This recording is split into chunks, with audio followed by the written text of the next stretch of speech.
परमपूज्य काळसिद्धेश्वर स्वामींच्या संकल्पनेतून साकारलेलं सिद्धगिरी जननी IVF टेस्ट बेबी सेंटरचं कार्य दिशादर्शक ठरेल असं मत बिहारमधील बक्सर मतदारसंघाचे खासदार सुधाकर सिंग यांनी व्यक्त केलं।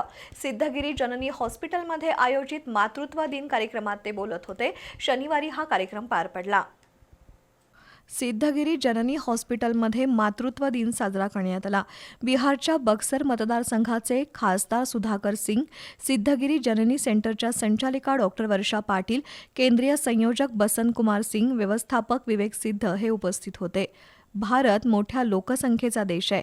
नवीन पिढी आणि वार्धक्याकडे झुकलेल्या पिढीमध्ये अंतर वाढत आहे असं खासदार सुधाकर सिंग यांनी सांगितलं। डॉक्टर वर्षा पाटील यांचा लेख आणि प्रबंध आपण वाचला आहे।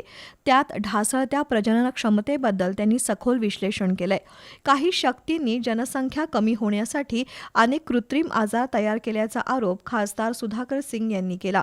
त्याचा परिणाम होऊन पुढील काळात वंध्यत्वासारखी भीषण समस्या निर्माण होईल अशी भीती त्यांनी व्यक्त केली। वंध्यत्व निवारणात होलिस्टिक प्रणालीनं उपचार देणारं सिद्धगिरी जननी एक अभिनव सेंटर म्हणून काम करत आहे।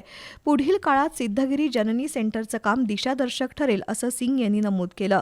यावेळी डॉक्टर वर्षा पाटील, बिहारचे केंद्रीय संयोजक बसंत कुमार सिंग, विवेक सिद्ध यांनी मनोगत व्यक्त केली।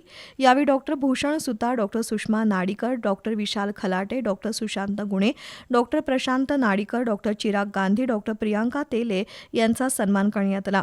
कार्यक्रमाला डॉक्टर उज्ज्वला माळी, डॉक्टर आरती माने, अनुराधा शिंदे, संजय पाटील, दिगंबर पाटील, किसन साळुंखे यांच्यासह मान्यवर उपस्थित होते।